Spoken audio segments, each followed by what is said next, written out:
Boa noite, pessoal. Boa noite, Pedro. Boa noite, Alexandre. Sejam bem-vindos a essa mais uma live aqui de segunda-feira. Dessa vez, um breve comentário sobre o livro de Jó. Boa noite, Guimondaine. Não sei se a pronúncia correta é essa. Se vocês estiverem me ouvindo bem, me vendo bem, deem um sinal aí para que a gente possa comentar em breve. Boa noite, Joana, tia Joana, seja bem-vinda.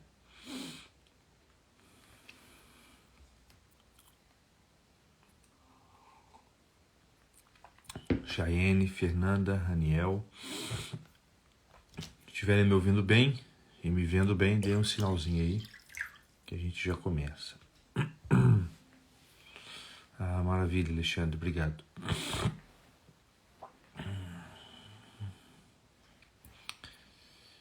Então, a ideia aqui é a gente fazer um breve comentário sobre o primeiro capítulo do livro de Jó.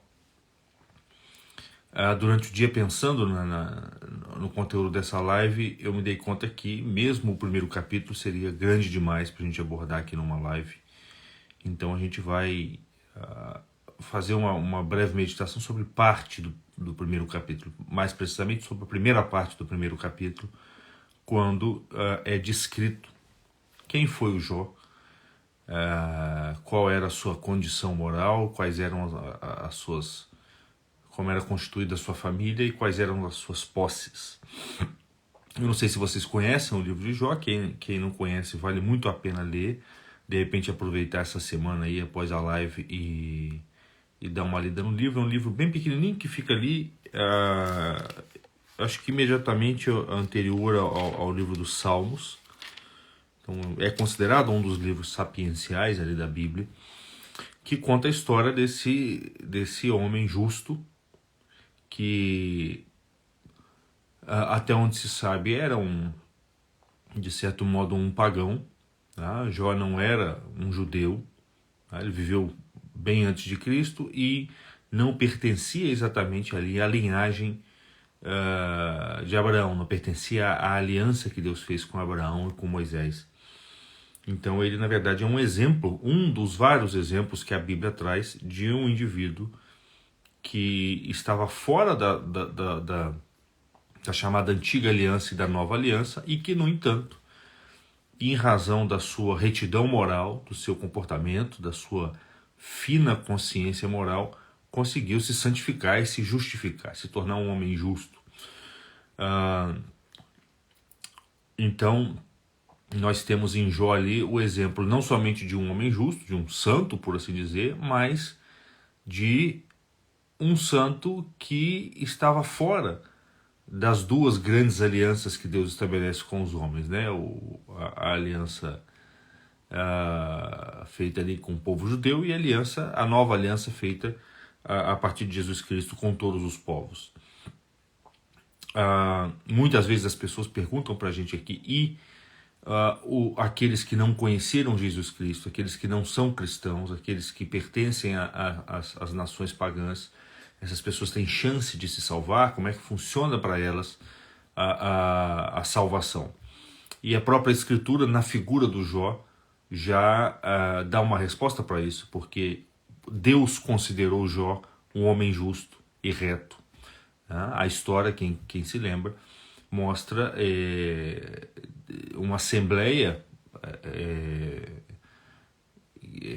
onde os anjos estão diante de Deus e Satanás, o demônio, aparece para Deus e Deus mostra para o demônio esse homem que é Jó e faz um grande elogio ao Jó, dizendo: olha como é reto, como é íntegro, como é justo esse meu filho Jó. E a partir daí o demônio começa a sugerir para Deus que Jó só é justo porque ele tem muitas posses, porque ele tem uma boa família, porque ele tem um corpo íntegro, é saudável, etc. E Deus permite ao demônio que ele tente Jó, desde que ele não tire sua vida. E aí se desenrola toda a história da chamada paciência de Jó. Jó, mesmo sendo privado de todos os seus bens, de todos os seus filhos, de todas as suas qualidades corporais naturais, ele se mantém firme diante do Senhor, fiel ao Senhor. E, no entanto, Jó, como a gente falou, era um personagem pagão.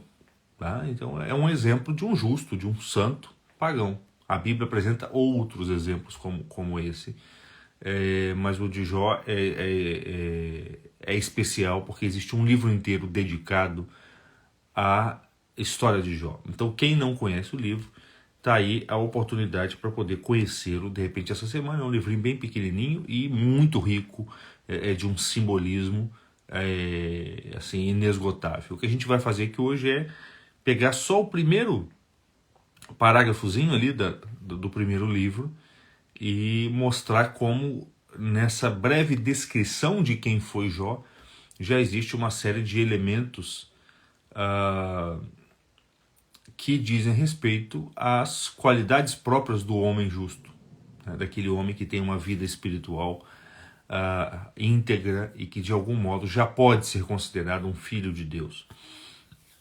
Então, ainda que vocês não conheçam o livro, não tem problema, eu vou ler aqui pequenos trechos, é uma coisa bem curta, então não vai ser enfadonho, e a gente vai comentando e aproveitando essa ocasião para tentar dar algumas dicas para vocês, algumas instruções a respeito não somente da vida espiritual, que é aquilo sobre o que versa o conteúdo espiritual desse trecho, mas também sobre a técnica, o modo correto de se meditar um texto das Escrituras.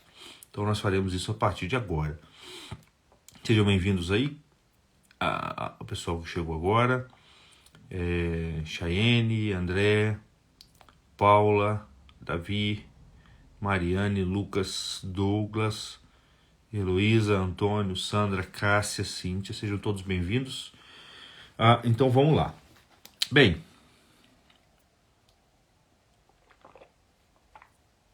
quando a gente pega, vocês sabem que as escrituras, elas têm, nós falamos disso.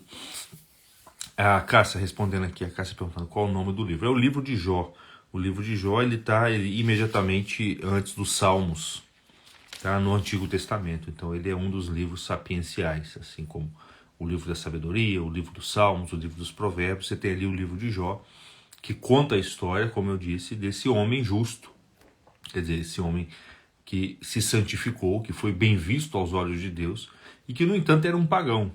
Quer dizer, era um sujeito que estava fora daquelas alianças principais que Deus estabelece com os homens, mostrando que o simples fato de você ser um ser humano e ter impresso na sua alma a imagem de Deus permite que, desde que você ouça a sua consciência e haja com retidão moral, você passa a ser adornado pela graça divina e passa a fazer parte dos eleitos. Então isso é perfeitamente possível.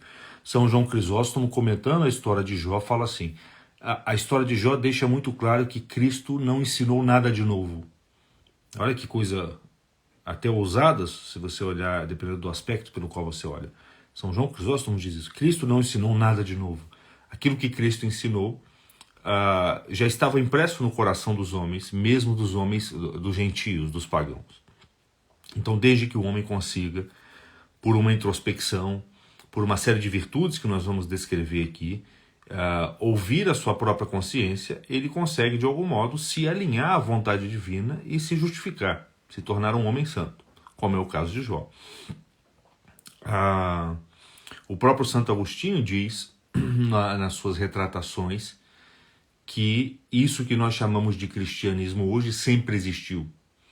Né? Sempre existiu em todas as épocas, porque Deus nunca deixou de manifestar o seu único caminho aos homens. Só que na atual época, ou seja, na época em que estava Santo Agostinho, e da qual nós fazemos parte, esse caminho passou a ser chamado de cristianismo. Mas ele sempre existiu de algum modo. Ainda que existam diferenças no modo de manifestação desse caminho, ele nunca foi um caminho estranho à humanidade, porque por um princípio cosmológico específico, Deus não pode produzir uma criatura sem dar para essa criatura as condições para que ela atinja a sua plenitude. Então, se Deus faz o peixe, naturalmente ele faz o rio. Se Deus faz o homem, naturalmente ele produz um caminho espiritual pelo qual esse homem pode alcançar a sua plenitude, que é Deus. Então seria um contrassenso imaginar alguma época onde não houvesse para o homem oportunidades espirituais suficientes para que eles atingissem a sua plenitude.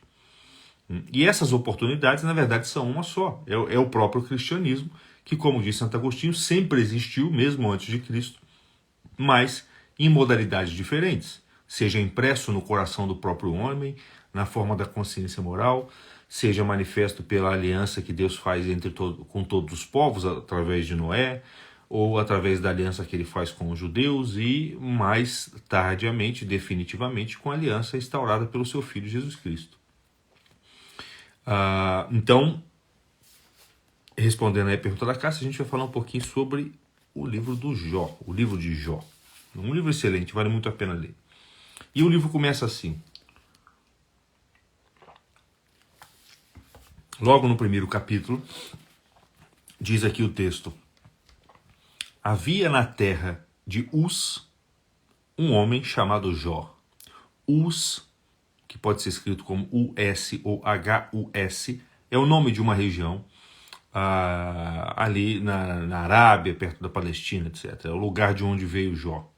Então, a primeira frase do texto diz o seguinte: havia na terra de Uz um homem chamado Jó, e este homem era sincero e reto, e temia a Deus e fugia do mal. Tá? Então é muito importante prestar atenção, porque existe aqui uma série de informações, uma série quase que progressiva de informações a respeito de Jó. E quando a gente vai meditar num texto da Sagrada Escritura, a gente precisa lembrar algo que os santos padres sempre diziam, que é: nenhuma vírgula, nenhuma letra, nenhuma palavra, nenhuma expressão na Sagrada Escritura foi ali colocada em vão.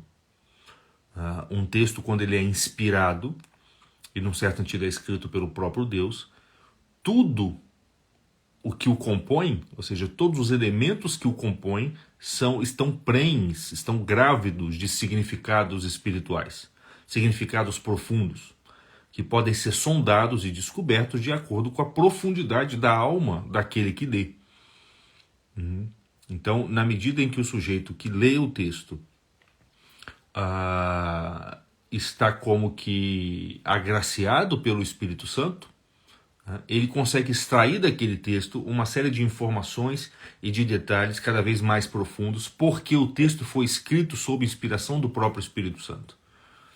Então a gente precisa entender definitivamente, e é isso que fazia os santos padres, os primeiros santos, a terem um amor assim impressionante de se ver pelas Sagradas Escrituras. Eles entendiam realmente as Sagradas Escrituras como um baú cheio de tesouro. E a gente, a cada vez que vai abrir a Bíblia, tem que se lembrar disso. Não é um livro comum. Não é um livro comum, não só porque foi escrito sob inspiração divina, não só porque fala das coisas de Deus, mas porque, por ter sido escrito sob inspiração divina, ele está grávido de sentidos. Ele está prenhe de sentidos. Quer dizer, que a cada vez que você abre, uma mesma frase que você já leu muitas vezes pode te aparecer com uma clareza, pode fazer brilhar e saltar na sua mente uma verdade com uma profundidade e uma clareza que não tinha aparecido antes. E é justamente isso que Cristo quer dizer quando ele fala que o bom escrivão é como um pai de família que abre um baú e retira de lá coisas velhas e novas. Esse baú é a Sagrada Escritura. As coisas velhas é a letra da Escritura, ou seja, o que está escrito ali é sempre a mesma coisa. Cada vez que você abrir, o texto é o mesmo. Mas como é um texto, por assim dizer, mágico, quer dizer, como é um texto que está grávido de sentidos espirituais, como é um texto vivo, essa é a expressão correta, como é um texto vivo, a cada vez que você abre, aquilo que é velho permite que você dali retire coisas novas, desde que você esteja fazendo o trabalho espiritual interior pelo qual o Espírito Santo começa a agir na sua vida. E uma das maneiras pelas quais o Espírito Santo começa a agir na vida do homem penitente, do homem que está no caminho, é apresentando para eles sentidos ocultos e mais profundos que estão na Escritura. Então nós precisamos, e isso é uma primeira, se é que a gente pode dizer assim, instrução que a gente está dando aqui a respeito da meditação. Ao abrir as Escrituras, a gente tem que ter em mente que aquilo ali é um baú de onde nós podemos retirar coisas velhas e novas. As coisas velhas são aquelas palavras que são sempre as mesmas, e as coisas novas são aqueles sentidos ocultos que estão por trás daquelas palavras velhas, que na verdade são palavras vivas, é a palavra divina, que é eficaz, que é mais cortante do que uma espada de dois gumes. E que se você estiver aberto para a ação do Espírito Santo, ele vai se manifestar naquela ocasião para você, fazendo com que você perceba naquelas mesmas palavras, as quais você já voltou muitas vezes, sentidos novos que terão para você um poder de manifestação espiritual inimaginável. Então a gente precisa levar em conta tudo o que está sendo dito aqui. Então você veja que nessa primeira frase, que é uma frase simples, descritiva, estão escondidas uma série de coisas. Eu repito a frase. Havia na terra de Uz um homem chamado Jó. Então você tem dois elementos, a terra de Uz e o homem que habitava lá, que é Jó. E este homem era sincero e reto. Você tem mais dois elementos. Esse homem que habitava a terra de Uz era sincero e reto. E ainda, e temia a Deus e fugia do mal. Mais dois elementos. Esse homem que habitava a terra de Uz, que era sincero e reto, temia a Deus e fugia do mal. Tá? Vamos dar uma olhada nessa frase. A gente está seguindo aqui as meditações feitas por um grande comentador do livro de Jó. Talvez tenha sido o primeiro cristão a comentar esse livro, que é São Gregório o Grande, que foi um papa que era um dos mestres aí da meditação. Ele escreveu um livro, um imenso livro, comentando o livro de Jó inteiro. Tá? E uma das primeiras coisas que ele chama a atenção, e que é uma técnica de meditação, é para o significado dos nomes que aparecem logo nessa primeira frase. Jó, que é o nome do indivíduo, e Uz, que é o nome da cidade habitada por esse indivíduo. Então fica aqui uma segunda instrução. Além de tratar as Escrituras como um baú, de onde você retira coisas velhas e novas, ou seja, como um texto vivo, do qual pode ser retirado muitos sentidos profundos, uma das primeiras maneiras de você abordar o texto das Escrituras é prestando atenção na etimologia das palavras, no que cada um dos nomes com os quais os personagens são batizados, com os quais as cidades e as regiões são batizadas, significam. A Bíblia, quem tem o hábito de ler a Bíblia, sabe que o tempo inteiro ela está nomeando lugares, nomeando cidades, nomeando pessoas. E o nome, o que é um nome? Um nome, quando que a gente dá um nome para alguma coisa? A gente dá um nome para alguma coisa quando a gente percebe a essência dessa coisa. Aristóteles dizia isso. O nome é uma expressão verbal que é utilizada na medida em que você descobre a essência, o significado de alguma coisa.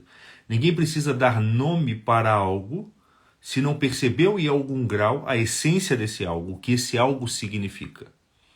Tá? Então o nome, pelo menos na origem, hoje a gente dá o nome por razões muito mais arbitrárias, mas na origem o nome sempre expressava o significado daquilo que era nomeado.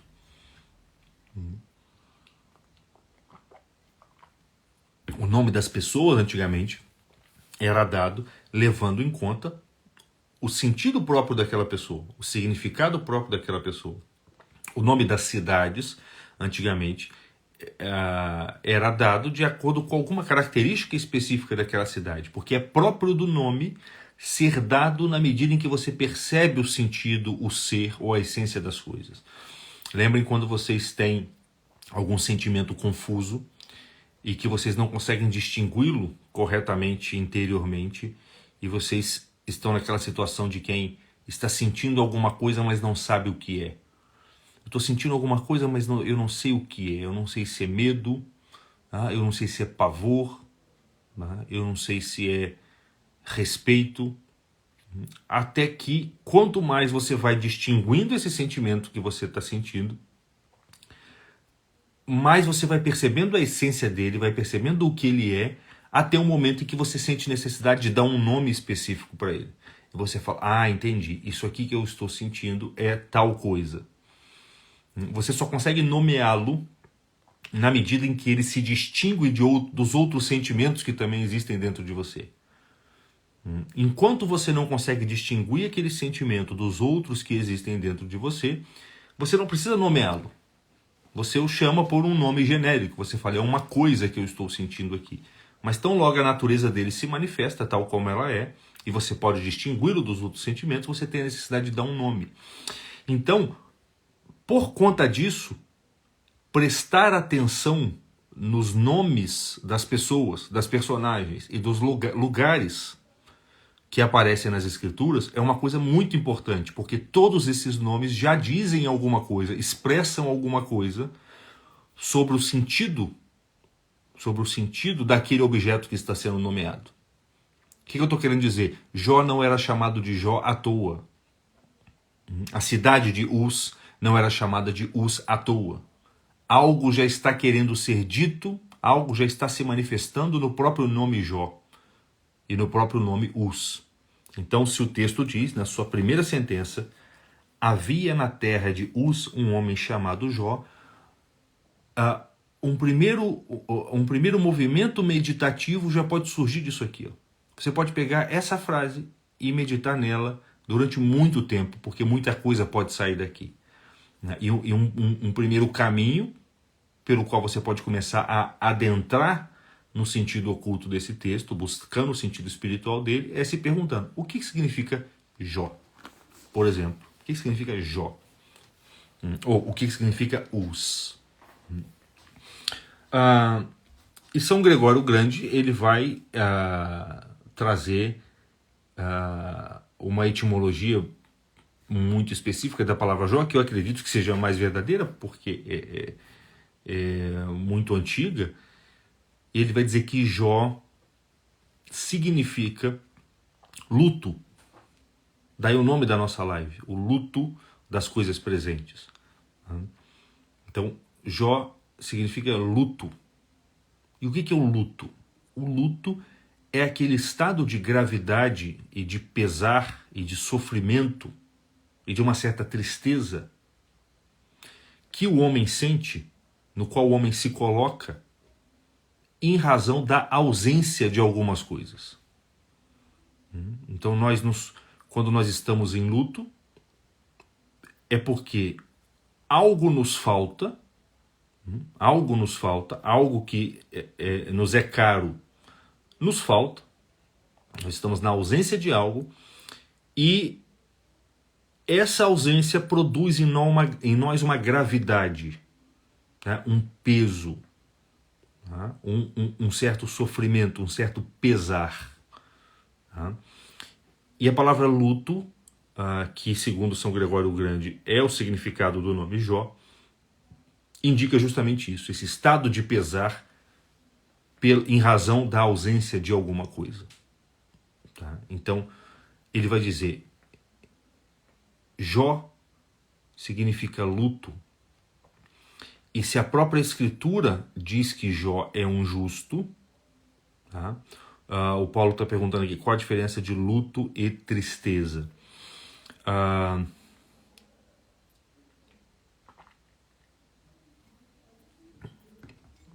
O luto é uma espécie de tristeza.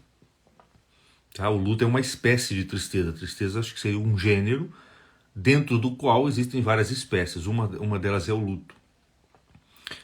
Nem toda tristeza se dá pela ausência de algo. Às vezes você tem uma tristeza que se dá pela presença de algo. Então, uma pessoa que você não gosta e você é obrigado a estar na presença dela e você fica triste por isso. Tá? Mas o luto é uma tristeza própria produzida pela ausência de alguma coisa que te é importante. Tá? Talvez tenha alguma outra diferença, alguma outra diferença específica aí, mas o que eu estou vendo agora é isso. Então São Gregório o Grande vai dizer, se a própria Escritura chama Jó de um homem justo, né, e se o nome Jó indica esse estado de luto, de pesar pela ausência de algumas coisas, isso quer dizer que uma das qualidades do homem justo é esse pesar. O homem justo é alguém que sente um pesar, que sente um certo sofrimento, uma certa tristeza, uma certa gravidade interior em razão de alguma coisa que está ausente. E cada um de nós, na medida em que estamos buscando sermos justificados, nos mantermos no estado de graça, de justificação, nós precisamos observar se a nossa vida está sendo vivida com esse sentimento, se esse sentimento existe na nossa vida. Isso não quer dizer absolutamente que o homem penitente, o homem justo, o homem que está no caminho espiritual deve ser triste. Tá? Não olhemos as coisas de uma maneira tão grosseira. Tá? Mas na vida do homem santo, do homem que está buscando o caminho espiritual, deve haver em algum lugar interior, em alguma região da sua alma, um certo sentimento de pesar, porque ele está como que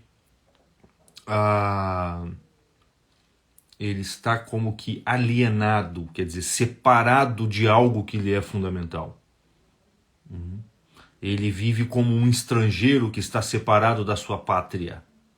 E um estrangeiro que está separado da sua pátria, ele vive num estado de luto. Ele vive num estado de luto. E daí o fato de que o homem que está no caminho espiritual é um peregrino. O que é um peregrino? É alguém que está andando, caminhando por um lugar que não é exatamente a sua pátria. E aí nós chegamos na razão pela qual Jó, esse exemplo de homem justo, citado muitas vezes nas Escrituras, fora do seu próprio livro, como exemplo de homem justo, de homem santo, a razão pela qual esse homem representa esse estado de luto do homem justo, do homem penitente. Porque o homem justo e o homem penitente, ele é sobretudo aquele que não encontra o seu lugar e a razão da sua existência no meio das coisas temporais. No meio das coisas físicas e passageiras. Então, uma primeira condição para a vida espiritual é um certo sentimento interior de luto pelo fato de você estar afastado da sua pátria, que é o mundo espiritual, que é o espírito, que é o céu, que é Deus, e está como que exilado no mundo terrestre. Então, esse exílio da nossa alma no mundo terrestre é o que produz no homem que está sinceramente no caminho espiritual esse sentimento de pesar, de tristeza, de luto, que o acompanha durante toda a sua vida espiritual. Que não faz dele um homem triste, porque nós veremos, ele será, e esse sentimento é a condição para que ele seja consolado e comece a saborear, mesmo na terra, as coisas do alto. Então o que é esse luto? O luto é o sentimento interno que o penitente, o que é o penitente? É a pessoa que está no caminho espiritual, está buscando a verdade das coisas. Esse luto é o sentimento que o penitente tem de estar exilado da sua verdadeira pátria, que é o céu. Como dizia o próprio o filósofo Tales de Mileto, que estava olhando para o céu, e perguntava, por que você está olhando tanto para o céu? Porque ele fala, porque a minha pátria é lá. Então, e olha só, a gente não depende, isso é uma lição que Jó nos dá, a gente não depende exatamente da revelação explícita para entender isso, porque isso está no coração do próprio homem. O homem, sendo um ser dotado de espírito, ele tem nele um elemento que só pode ser satisfeito pelo céu, pela eternidade. E quando ele se alinha com esse elemento e percebe esse elemento, ele começa a sentir que ele está exilado, que aqui nesse mundo ele não encontra aquilo para o que ele foi feito. E as coisas temporais começam a perder o sabor para ele.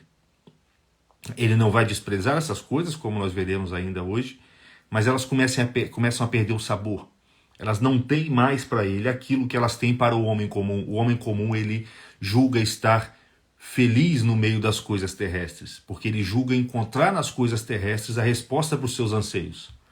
Então ele se delicia nas coisas terrestres, ele quer possuir as coisas, ele se apega às coisas. É o contrário de Jó. O demônio esperava, quem conhece a história, o diabo esperava que Jó fosse um tipo desse, de tal modo que, arrancando dele as suas posses, ele se voltaria contra Deus. Mas não é o que acontece. Arrancando as posses de Jó, Jó pega e diz, não, Deus me colocou no mundo, Deus me deu, o que ele me deu ele pode tirar. Então ele permanece vinculado a Deus, porque ele já vivia na experiência desse luto e desse exílio na terra. Porque sabia que a sua pátria na verdade era o céu. Então esse é um primeiro aspecto. E vocês vejam, né? É fantástico mesmo, porque isso está dito no nome Jó. Isso está dito no nome Jó. Então, é uma meditação que você faz observando o nome da pessoa. É claro que para saber o significado do nome, dos nomes, você vai ter que recorrer a dicionários, a livros e etc. Você vai ter que ter algum conhecimento da língua de origem. Tá? Então, assim, o uso da etimologia para a meditação exige algumas ferramentas que você precisa ter. Talvez seja um meio um pouco mais indireto, porque você depende de um certo conhecimento do que a palavra Jó significava lá em hebraico. E sem esse conhecimento você não vai conseguir saber o que quer se dizer ao nomear esse personagem com esse nome. Mas o texto diz mais, porque o texto não nomeia somente o Jó, mas nomeia a terra de onde ele veio. Então diz, havia na terra de Uz um homem chamado Jó. E São Gregório vai dizer, Uz significa o conselheiro, ou conselheiro, o conselheiro, ou o conselho, aquele que dá conselho. Tá? Então, havia na terra de Uz um homem chamado Jó. Quer dizer, esse penitente que se sente exilado na terra porque reconhece que a sua pátria está nas coisas do alto, ele habita no conselho divino. Ele habita no conselho divino. E conselho aqui significa o quê? Conselho significa conselho mesmo, tal como nós usamos hoje esse termo. Existe no ser humano, na verdade, esse mesmo elemento que dá para o ser humano a sensação de que a terra não é o lugar dele, de que na verdade ele está exilado aqui, mas a pátria dele é no céu. Esse mesmo elemento que existe no ser humano, que é o espírito do ser humano, fornece para ele uma série de conselhos a respeito do que ele deve fazer. Então, o homem penitente, ao mesmo tempo em que experimenta um certo pesar por estar apartado da sua pátria celeste e exilado no mundo temporal, julga as coisas do mundo temporal a partir desse conselho que o próprio Deus colocou nele, que são as suas faculdades espirituais. Então é o homem que julga as coisas com a razão, com a consciência moral, com o discernimento, com a luz que Deus colocou dentro dele. Porque dentro de cada um de nós Deus colocou uma luz, e essa luz, se por um lado ela é vontade, ela quer o infinito, ela ama o infinito, por outro lado ela é inteligência, ela ilumina as coisas. Ela ilumina as coisas. E iluminando as coisas, ela pode te ajudar a julgar as coisas temporais, as coisas do mundo. Então o penitente, ele está exilado na terra, mas ele habita o mundo do conselho divino. Quer dizer, o mundo da razão, o mundo da inteligência, o mundo da consciência moral, o mundo da revelação, o mundo das inspirações divinas, que para aqueles que estão movidos por esse sentimento de luto, começa cada vez mais a se tornarem evidentes. Então é o homem que se deixa guiar por aquilo que há de divino nele. Tanto do ponto de vista da vontade, que é o que faz ele se sentir atraído pela pátria celeste, quanto do ponto de vista da inteligência, que é aquilo que faz com que ele consiga iluminar as realidades temporais a partir dessa luz divina que existe nele. Então São Gregório vai dizer, esse é o penitente, é o sujeito que se sente exilado na terra, que sente uma nostalgia da pátria celeste, e que julga as coisas da terra a partir do elemento celeste que já existe nele, a partir da inteligência. E por isso ele valoriza as coisas terrestres na medida certa. Ele não se apega a elas. Ele não busca sua felicidade nas coisas temporais. Porque existem homens que até compreendem as realidades espirituais. Compreendem as realidades espirituais, mas não conseguem julgar as realidades temporais tal como elas são. Então, por mais que eles acreditem em Deus, eles não conseguem lidar com as coisas temporais, porque não julgam essas coisas segundo o conselho divino que há neles, segundo a inteligência, a consciência moral, a razão, a fé. Então, havia na terra de Uz, quer dizer, habitava no conselho divino, na fé, nas inspirações do Espírito Santo, na razão, na consciência moral, um homem chamado Jó, quer dizer, um homem que vivia em estado de luto por sentir na sua alma um pesar, uma certa tristeza por estar exilado na terra e longe da sua pátria celeste. Isso é o que está sendo dito nessa primeira frase, segundo a etimologia dos nomes Uz, que é o nome da cidade, e Jó, que é o nome do habitante da cidade. O texto prossegue.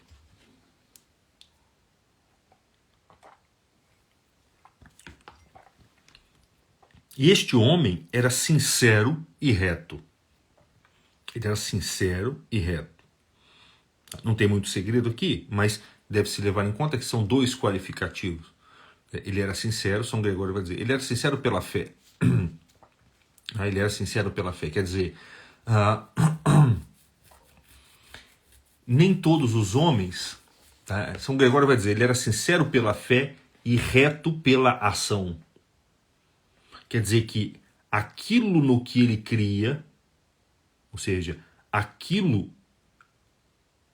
que ele alcançava pela inteligência, pela razão, porque a fé é um ato da inteligência e da razão, aquilo no que ele cria, né, era exatamente aquilo que ele fazia.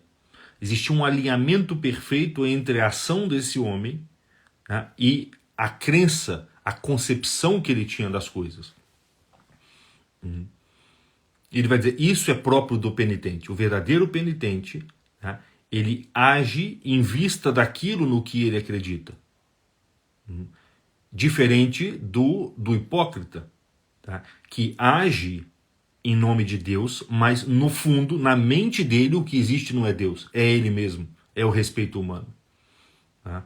Isso é uma coisa muito importante da gente notar, porque é um tipo de imperfeição do qual é muito difícil de se livrar. Tá? Todos vocês que vão à igreja, que rezam, sabem que às vezes você está rezando, mas você está mais preocupado se as pessoas estão te olhando rezar do que se Deus está te ouvindo rezar. Às vezes você não está nem pensando em Deus, mas você notou que alguém entrou e você está ali. São coisas que às vezes nem todo mundo percebe isso. Pessoas que estão muito no começo do caminho espiritual não percebem isso, porque é preciso uma consciência muito fina para você perceber esse tipo de imperfeição. No começo, você não percebendo isso, você fala, não, claro que não, eu não vou fazer esse tipo de coisa. Eu estou lá para falar com Deus, não é para as pessoas me verem rezando. Mas quanto mais você progride na vida espiritual, mais você começa a perceber que, por mais que você esteja lá, em última instância, para se comunicar com Deus, em muitos momentos, na sua cabeça, não é Deus que habita. Não é Deus que está na sua cabeça, é você mesmo. É você mesmo, é a sua imagem. E no seu ato transparece a comunicação com Deus. Quer dizer, você está rezando, mas no fundo, você não está preocupado se Deus está te vendo ou não, mas se as pessoas estão te vendo. Se o padre está gostando mais de você, está achando você uma pessoa pura, etc, etc. Isso seria um desalinhamento entre a sinceridade da intenção e a retidão da ação. Mas ele está dizendo, o texto está dizendo, aquele sujeito que tem de forma substancial a sensação de estar exilado na terra, apartado da sua pátria celeste, e que se deixa guiar pelos conselhos divinos que se manifestam nele através da sua consciência moral, da sua inteligência, da fé, esse homem colhe como consequência disso o alinhamento entre a intenção mental e a ação. Ou seja, ele vai rezar para que Deus veja ele rezando. Ele vai agir para que Deus esteja satisfeito com a ação dele. E não por respeito humano, por uma autossatisfação, por uma espécie de consolo humano ou respeito humano. O Tiago está perguntando aqui, vai ficar gravado? Sim, vai ficar gravado sim. A gente vai deixar gravado aqui, pelo menos durante um tempo. Então, isso é o que está sendo dito aqui nessa segunda parte. Quer dizer, este homem, Jó, o penitente, que vivia na terra de Uz, ou seja, que habitava o conselho divino, ele naturalmente se torna uma pessoa reta na ação e sincera na fé. O que ele faz ele faz aos olhos de Deus e não mais aos olhos do homem. Só quem está buscando isso com muita sinceridade sabe como é difícil promover esse alinhamento. Isso não é fácil. Tá? E essa primeira frase ainda diz aqui, e este homem temia a Deus e fugia do mal. Reparem como está trabalhando sempre com uma dualidade. Tá? Isso deve ser notado. Ó. São sempre dois polos. Ó. Havia na terra de Uz um homem chamado Jó. Este homem era sincero e reto. Ele temia a Deus e fugia do mal. Tem sempre um aspecto material e um aspecto formal. Um aspecto material e um aspecto espiritual. Então, ele temia a Deus e fugia do mal. São Gregório vai dizer, é muito importante isso, porque o que está dizendo aí é que ele tinha o temor de Deus, mas ele também tinha o amor por Deus. Porque ninguém foge do mal somente por temer a Deus. É claro que o temor a Deus, ele faz você fugir do mal, mas ele faz você fugir do mal por quê? Porque você tem medo das punições. Então, na verdade, você está fugindo das punições. Então, o sujeito que somente foge do mal por temor. O que é o medo de Deus? O medo de Deus é o medo do que Deus pode fazer com você. Esse é o medo de Deus, é o temor a Deus, que nós devemos ter, mas ele é o princípio da sabedoria. O final da sabedoria, a perfeição da sabedoria consiste na caridade, que é o amor a Deus. E somente o amor a Deus pode fazer você fugir do mal enquanto tal. Você não quer o mal porque você quer o bem. E não porque você tem medo das punições que podem recair sobre você. Então ele está dizendo, esse homem que se sentia como um estrangeiro na terra, um exilado na terra, que se deixava guiar pelos conselhos divinos, que tinha um alinhamento entre a sua ação e a sua intenção, ou seja, que era sincero e reto, era íntegro e reto, ele temia a Deus, ou seja, ele tinha medo das punições divinas, e isso fazia com que ele sufocasse nas suas almas os seus vícios, mas ao mesmo tempo ele amava a Deus, ele era movido pela caridade.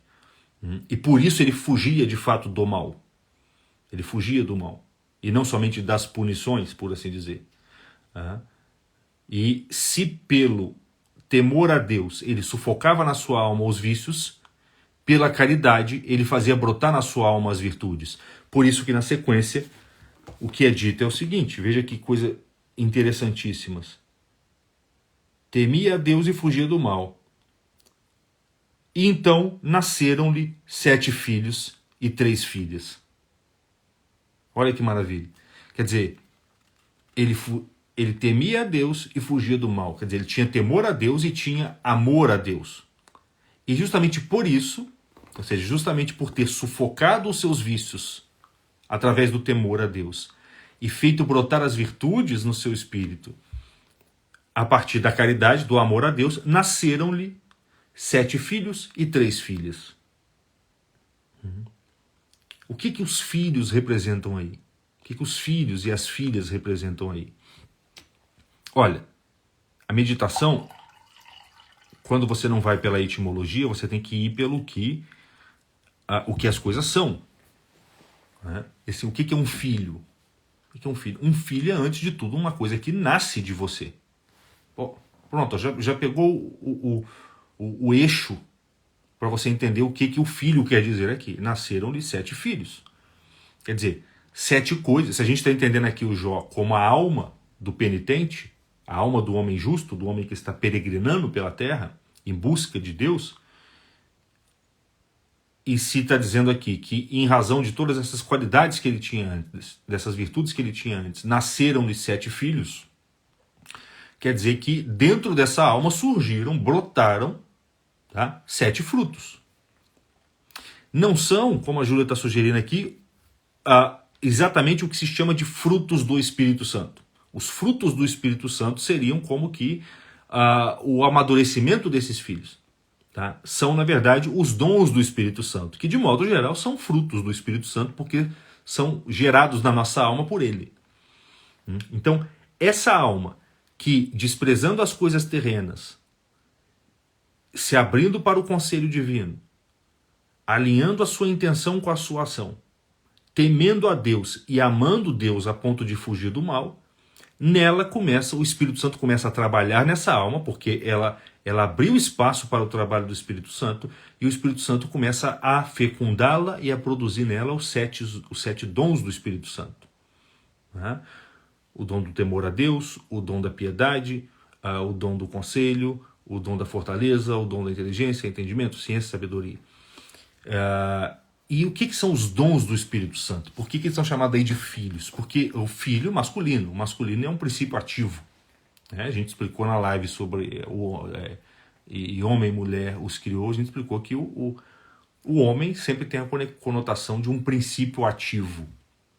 E os dons do Espírito Santo são princípios que Deus infunde na alma do homem justo. Deus infunde na alma do homem justo, quer dizer, são princípios que não nascem com a nossa alma.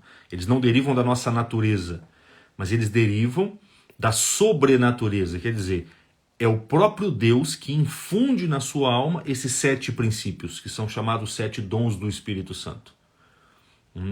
E por que esses 7 princípios são simbolizados por 7 filhos de Jó? Porque são 7 princípios pelos quais Deus opera na sua alma. Deus quer trabalhar através de você no mundo. Ele quer agir através de você. Ele quer que você se torne um instrumento dele. Mas para que você se torne um instrumento dele, ele tem que criar em você como que dispositivos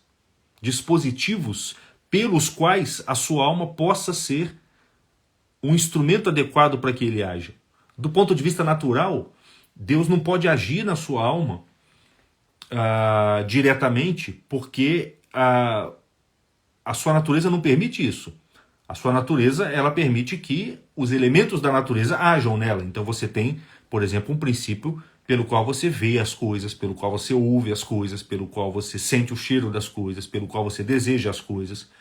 Todos esses princípios que nós temos naturalmente, eles são proporcionados ao mundo. E eles permitem que nós nos relacionemos com o mundo e que o mundo opere através de nós de algum modo. Mas para que Deus passe a operar através de nós, é preciso que a nossa alma também tenha alguns dispositivos que permitam que Deus haja através de nós. E esses dispositivos, se a nossa alma não tem por natureza, o próprio Deus tem que infundir na nossa alma. E na medida que você cumpre essas condições que nós listamos até agora, Deus infunde esses 7 dons na sua alma, e então é como se ele colocasse ali, vocês imaginem uma bicicleta que não tem guidão. Então, se ela não tem guidão, não dá para você pilotá-la. Aí você vai lá e faz o guidão, bota nela, agora você pode pilotá-la. Então, os 7 dons do Espírito Santo, com perdão do exemplo, que é grosseiro, são como que o guidão, né, que Deus coloca na sua alma para que ele possa pilotar a sua alma. O volante que ele coloca na sua alma para que ele possa pilotar a sua alma.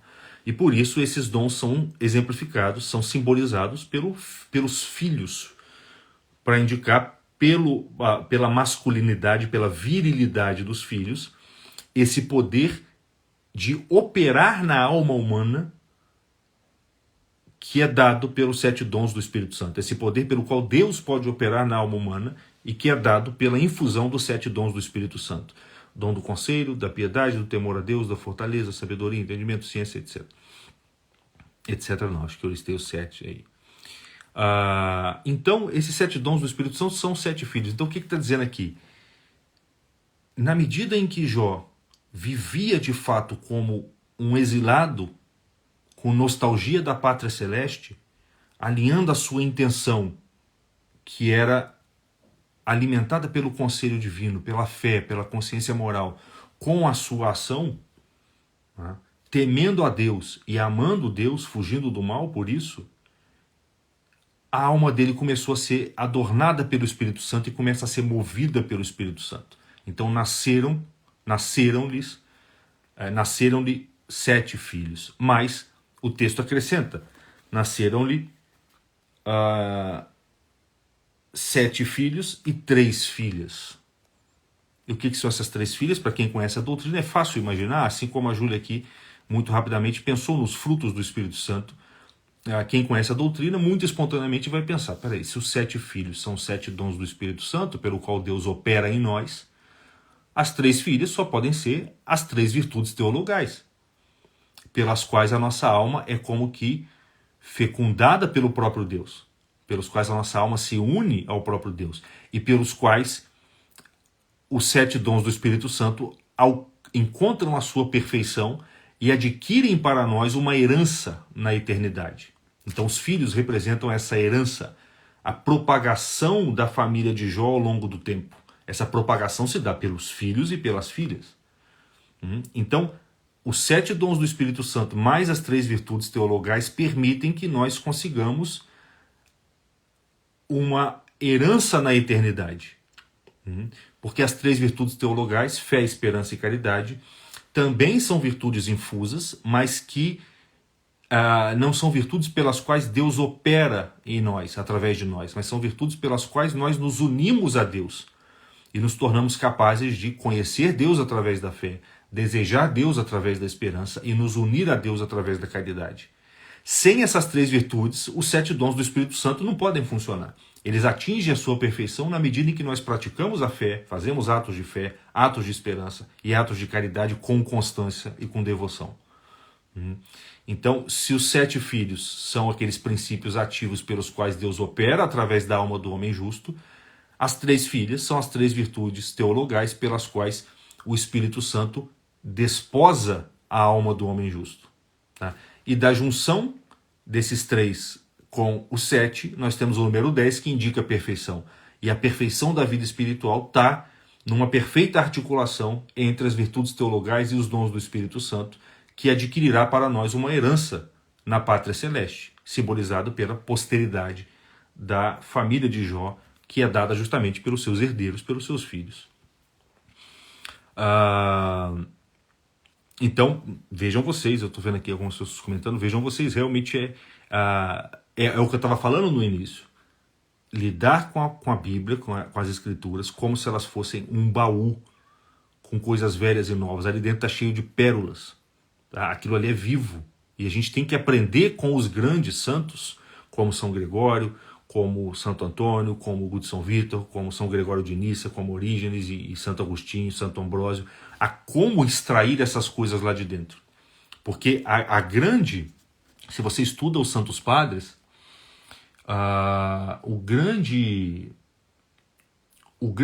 hoje nós temos vários métodos de vida espiritual, tais como aqueles que Santa Teresa nos dá.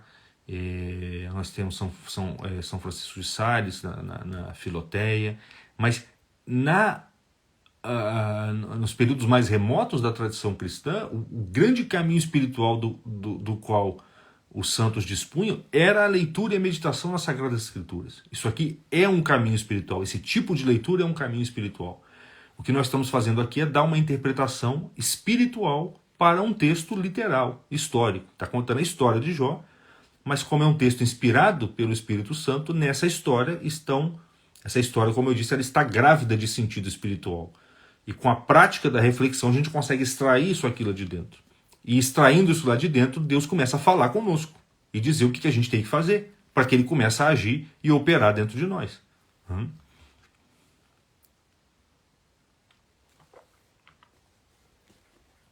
Bem, continua aqui. Depois de falar dos filhos e das filhas, o texto começa a listar as posses de Jó. Então eu vou ler aqui novamente o parágrafo inteiro. Havia na terra de Uz um homem chamado Jó, e este homem era sincero e reto, e temia a Deus e fugia do mal. E nasceram-lhe 7 filhos e 3 filhas. E ele possuía, então agora veja bem, não está falando de coisas que nasceram nele, na alma do justo, mas coisas que sobre as quais a alma do justo tem posse, domina. Possuir uma coisa, e aqui ele vai falar dos animais, dos camelos, das ovelhas, dos bois e dos jumentos que Jó tinha. Então quer dizer, lembremos que lá no Gênesis, quando Deus cria o homem, ele dá para o homem todos os animais e fala, submeta a terra e todos os animais que habitam a terra. Então o homem ele foi feito para dominar os animais, dominar aqui no melhor sentido possível, né? De dispor as coisas terrestres segundo o uso da razão. Isso é dominar, assim como Deus domina todas as coisas sem violentar as coisas, os homens foram feitos para dominar os animais, os seres que estão abaixo dele, sem violentá-los, mas usando a razão. Então, esse dominar os animais pode ser entendido no sentido externo, como Jó tinha sob sua posse esses animais, e também no sentido interno, porque dentro de nós existem também animais. Tudo aquilo que dentro de nós é inclinação irracional, é desejo cego e irracional que nos tira do sério, que nos tira a sobriedade mental, são animais que existem dentro de nós. Quando você sente fome, quando você tem desejo sexual, quando você tem medo, quando seus pensamentos começam a te distrair, tudo isso são animais sobre os quais Deus disse que você deve dominar. Então a função do homem é dominar esses animais que existem dentro dele. E ele não pode fazer isso sem o auxílio dos dons do Espírito Santo, sem o auxílio das virtudes teologais, sem o auxílio de todas aquelas qualidades que nós estamos até agora. Por isso que tão logo o texto descreve essa primeira situação de Jó, da alma do homem justo, ele acrescenta: e esse homem, Jó, possuía 7.000 ovelhas, 3.000 camelos, e 500 juntas de bois, e 500 jumentas, e um grande número de servos, e este homem era grande entre todos os orientais, entre todos os homens do Oriente. Então veja, ele está enumerando as posses, aquilo sobre o que esse homem justo começa a ter domínio. Tá? E a primeira posse que ele coloca aqui é: esse homem possuía 7.000 ovelhas. Eu vou deixar a questão do número de lado, porque daria muito trabalho a gente abordar aqui o simbolismo numérico, explicar por que o número 7 aparece aqui, por que o número 500 aparece, e vou trabalhar só com os animais. Então a gente precisa entender o que a ovelha aqui pode significar. E assim como nós fizemos com os filhos e filhas, nós podemos fazer com a ovelha. O que é próprio da ovelha? A primeira coisa que você percebe numa ovelha é que ela tem a pelugem branca, o que indica, naturalmente, pureza. E a ovelha é um animal dócil, é um animal inocente. Você vê as ovelhinhas todas seguindo ali o seu pastor. Elas são obedientes, elas caminham na direção do seu pastor. Então, o que está sendo dito aqui é que o homem justo, o homem que tem essas qualidades que Jó tem, que nós listamos até agora, ele tem posse,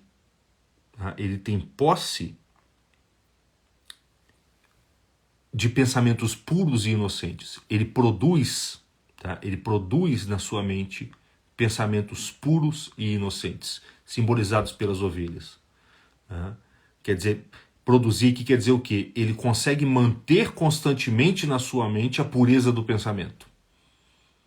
Ele não é um homem que deixa a sua mente ser habitada por pensamentos impuros, mas pelo contrário, ele faz um esforço, de manter na sua mente os pensamentos puros. Ou seja, ele domina. Esse é o homem que pode ser dito que tem a posse das ovelhas. Posse das 7.000 ovelhas. Os 7.000 aqui indicariam um outro aspecto disso. Vamos ficar somente com as ovelhas. Além das 7.000 ovelhas, ele tinha como posse 3.000 camelos.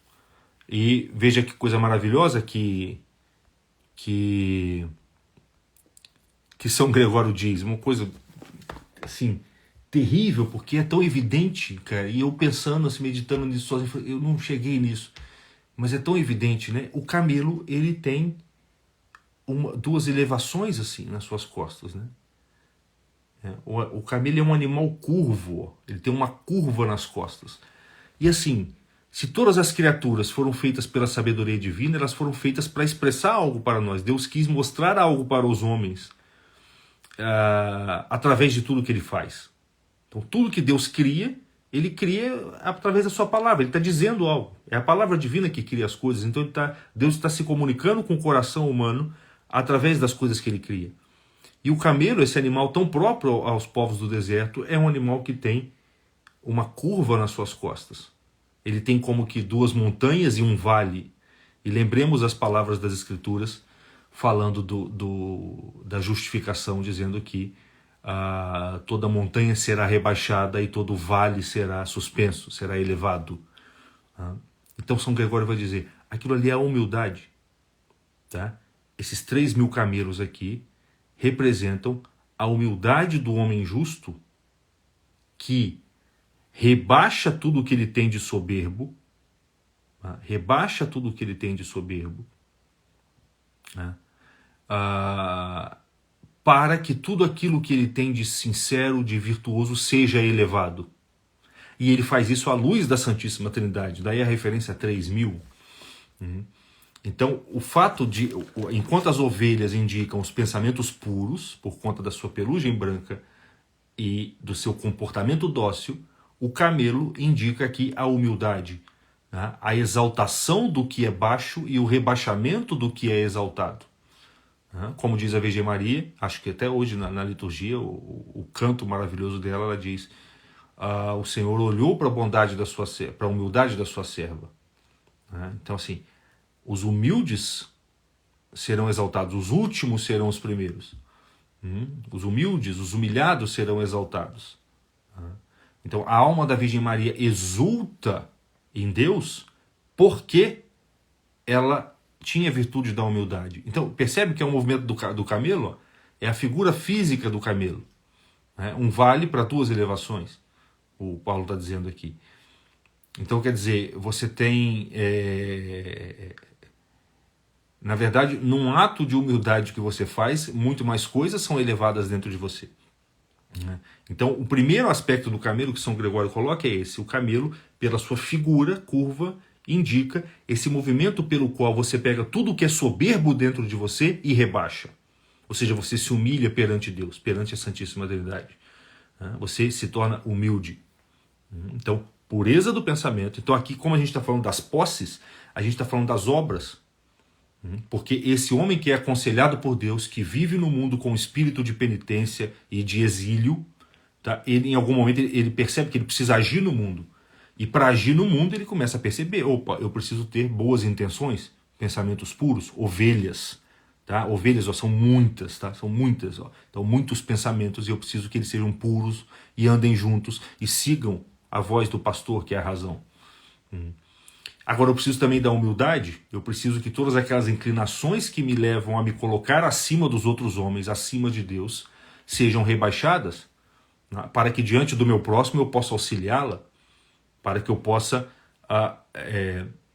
submeter a minha vaidade e o meu egoísmo na hora que o meu irmão precisar de mim. Então a humildade. São Gregório ainda diz uma outra coisa, a pata do camelo, ela não tem a fenda que aparece na pata de alguns animais, no casco de alguns animais, por assim dizer. Na pata do camelo, essa fenda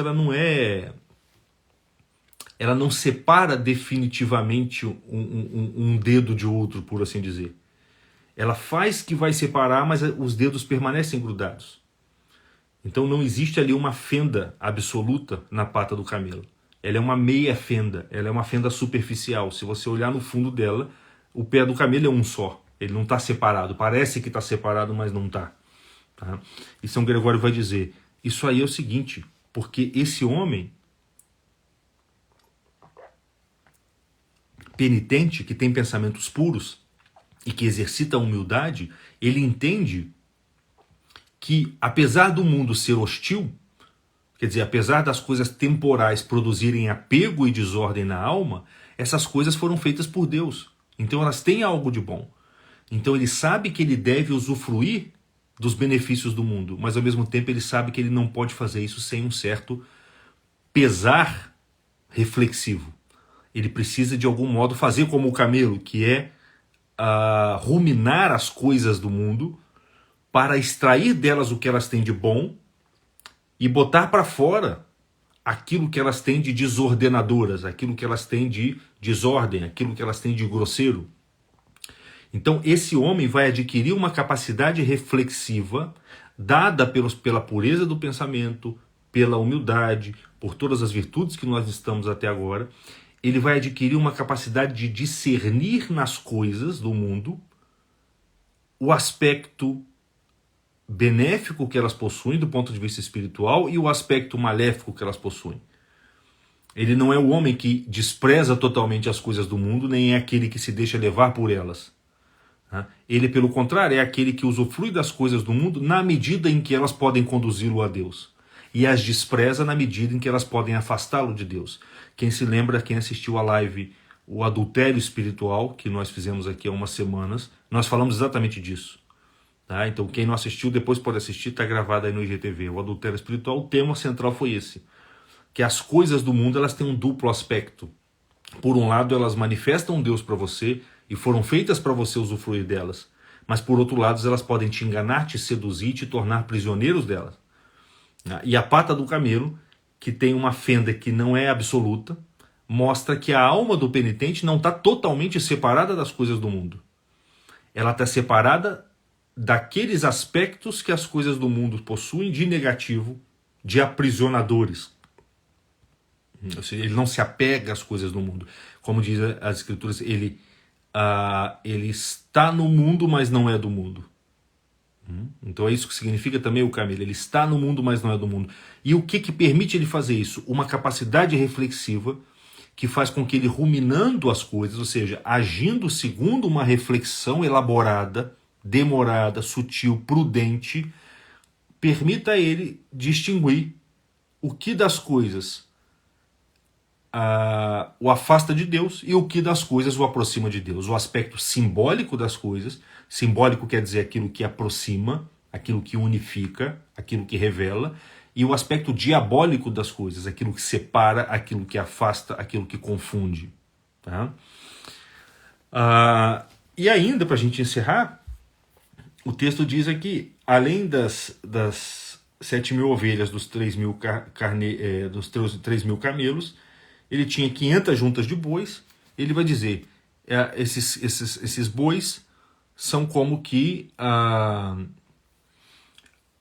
o movimento pelo qual a nossa mente vai sendo arada, vai sendo preparada. Quer dizer, porque quando você ara uma terra, você pega uma terra dura e torna ela macia e fértil para que ela frutifique cada vez mais, para que você possa plantar e ela dê cada vez mais frutos. Então os bois aqui, que é uma das posses de Jó, representam justamente a capacidade de eliminar a dureza da nossa mente e do nosso coração, através justamente dos pensamentos, da meditação, da reflexão, da humildade. Esse processo vai tornando o nosso coração manso e humilde de coração, como diz o Cristo.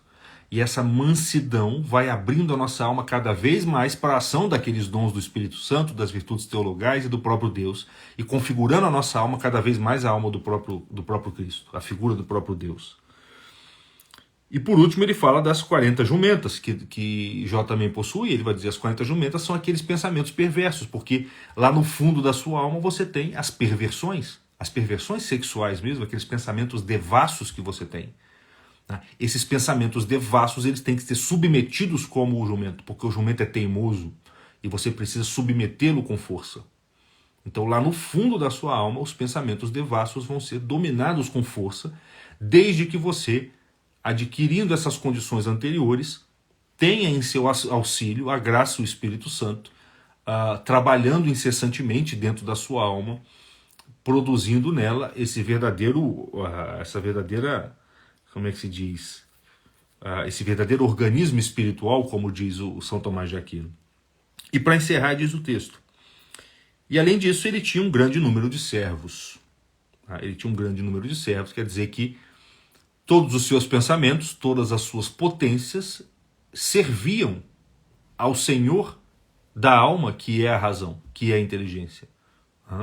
Vejam que São Gregório chama atenção por fato de que quando o senhor ou quando a senhora da casa está ausente, os empregados começam a fofocar, começam a tagarelar, começam a agir de maneira desordeira. Quando o senhor ou a senhora está presente, os empregados silenciam-se e começam a cada um cumprir a sua função com maestria. Então, quando você está habitando no conselho divino, em posse da sua consciência moral, da sua razão, dotado das virtudes do Espírito Santo, da humildade, dos pensamentos puros e etc., a razão começa a se tornar mais presente. Você começa a estar mais presente para você mesmo e para aquilo que existe dentro de você. É evidente isso. Você conversa com uma pessoa que é piedosa de fato, uma pessoa que está no caminho da santidade, você sente que ela está mais presente ali. Você conversa com uma pessoa que está mergulhada nas coisas temporais do mundo, ela está ausente. Ela não olha no seu olho direito, você fala com ela, mas parece que as suas palavras não conseguem alcançá-la, porque ela não está presente. Essa presença faz com que os seus pensamentos, as suas inclinações e os seus desejos comecem a se silenciar, eles não fazem mais barulho dentro da sua mente e começam cada um deles a cumprir a sua função. Então você vai adquirindo uma paz interior própria do homem justo. E essa paz interior que vai fazer de você, como fez de Jó, um homem grande entre aqueles homens do Oriente. Quer dizer, você vai se tornar o que é o Oriente? O Oriente é onde o sol nasce e as nuvens são dissipadas. Tá? O homem do mundo ele não está no Oriente, ele está no Ocidente, que é onde o sol se põe e o céu se fecha. Então você vai começar a se tornar um grande homem no sentido de que as nuvens da sua vida vão começar a se dissipar e você vai estar sempre diante de Deus, diante do sol. E é isso que vai permitir que você resista, isso que permitiu que Jó resistisse a todas essas tentações que ele vai padecer, justamente para poder provar para nós do que é possível aquela alma que está aliada a Deus. Assim como Deus faz com Israel, faz um pacto com Israel para mostrar o que é possível para uma nação que está aliada a Deus e que é perseguida de todos os lados, mas se mantém fiel a Deus. Na medida em que se mantém fiel a Deus, ela consegue vigorar contra todas as circunstâncias opostas. Aquela alma que é Israel, é uma figura da nossa alma, aquela alma que, voltada para o Oriente, ela tem a capacidade de vigorar e de se manter alinhada e ancorada na eternidade, mesmo diante de todas as hostilidades, tais como essas que acontecem com Jó. Na sequência, quem for ler o texto, o demônio vai tirar de Jó os bois que ele tem, vai tirar dele a posse dos bois, a posse dos camelos, a posse das ovelhas, vai tirar dele os filhos, as filhas, os servos, vai tirar dele os dentes, a roupa, etc, etc. E Jó vai se encontrar nu diante de Deus, tá? O que representa um outro aspecto da vida espiritual que a gente, se tudo der certo, pode abordar numa outra live. Então é isso, espero que vocês tenham entendido, que tenha sido minimamente claro, porque foi um pouco espontânea essa live, eu só divulguei ela hoje porque eu só tive essa ideia ontem, amadureci essa ideia ontem, mas espero que tenha dado para vocês entenderem. Se vocês quiserem dar aí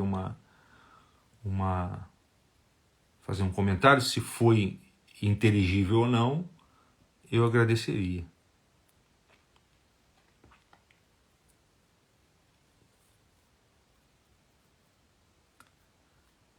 A Teca, imagino que seja Teca. Será que tem ligação com contar carneirinhos para dormir, imaginar os carneiros? Tem algo histórico nisso para não se pensar coisas ruins ao deitar-se e colocou-se para as crianças? É bem possível que tenha sim, porque é claramente um controle de distração. Essa técnica de contar carneirinho, você vai controlando a sua distração e assim, seria muito... eu acho que não seria tão eficaz se ao invés de contar carneirinhos a gente estivesse contando morceguinhos ou mosquitos ou qualquer outra coisa que não tem essa pureza própria que os carneiros possuem. Então é bem possível. Obrigado, Alexandre, eu que agradeço. Teca também, André. O homem justo se torna terreno fértil para receber os dons e as virtudes infusas. Exatamente, mas ao mesmo tempo esse homem é justificado pela presença dos dons e das virtudes infusas. Existe um ciclo aí onde essas coisas vão se alimentando.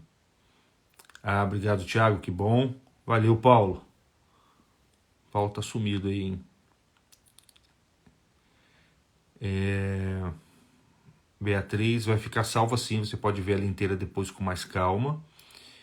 Obrigado aí, Design Mendes. Cássia pergunta, a correlação com os animais e nossos apetites sensíveis? Sim, como eu disse, os animais são símbolos dos nossos apetites sensíveis. Os nossos apetites é aquilo que nós temos de animal dentro de nós. Então Deus quando diz que os homens devem submeter os animais, ele está dizendo isso não somente do ponto de vista externo, ele está dizendo principalmente do ponto de vista interno. Nós temos que submeter os animais dentro de nós. E os pensamentos hostis, impuros, rebeldes, todos eles derivam dos nossos apetites sensíveis. Então, controlar os animais dentro de nós pode significar tanto controlar a nossa concupiscência diretamente, quanto controlar os pensamentos que se originam na imaginação por meio da concupiscência. Em todos os casos são os animais selvagens que dentro de nós ficam impedindo a realização da nossa integridade. Eles dividem, como ovelhas que se espalham, espantadas por lobos, eles dividem a nossa integridade e a gente perde a unidade que nós devemos ter e nos tornamos vários. Né? E essa variação interna é muito negativa para o ser humano, porque o ser humano é um só. Obrigado, Chayenne.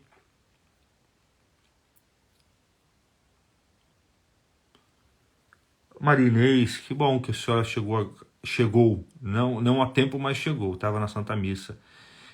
Vai ficar gravada no nosso IGTV. Se a senhora tiver dificuldade de acessar, depois eu passo o link direto para a senhora. Tá? Então vai estar gravado aí, dá para assistir a live em outro momento. Tá? Então, obrigado, Cássia. Então fique com Deus. Deus abençoe vocês. Mandem perguntas na caixinha de perguntas. Compartilhem essa live. Mandem para outras pessoas que vocês saibam que possam gostar, para que elas passem a frequentar aqui também o nosso perfil e assistir essas lives. Design Mendes coloca, poderíamos fazer algum paralelo no mundo atual com a simbologia descrita na vida de Jó? Sim, essa simbologia ela é universal. Em todas as épocas as coisas serão dessa maneira. O que é próprio da nossa época é que as pessoas estão muito profundamente apegadas às coisas terrenas, porque o demônio tá solto no coração das pessoas de um jeito assim impressionante. Vocês vão ver que logo no começo aqui do primeiro capítulo, quando o Satanás aparece para Deus, Deus pergunta para Satanás assim, de onde vens? De onde vens tu? E Satanás responde,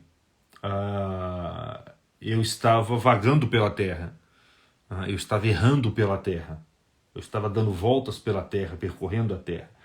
Quer dizer, Satanás representa justamente essa influência errante na vida humana, que faz o ser humano errar. Porque o peregrino não é um errante. Tá? Ele é alguém que está fora da sua pátria, mas fareja a sua pátria. Então ele tem um caminho para seguir. Ele sabe, ele busca conhecer muito bem o caminho que ele tem que seguir para passar. Ele tem um destino. O errante não tem destino. Ele está no mundo solto, escravizado pelas coisas temporais. Então o demônio trabalha justamente tornando as pessoas errantes, fazendo com que elas percam o caminho, aquilo que religa a sua alma a Deus. Tá? Então no próprio texto o demônio responde, Deus pergunta, de onde você vem? Ele fala, eu estava errando por aí e resolvi vir aqui. Então é uma dica, alguém colocou aqui o lobo, é mais ou menos isso. Então gente, fique com Deus e Deus abençoe vocês, tá bom? Grande abraço, muito obrigado pela presença, tá? De coração. Tchau, tchau.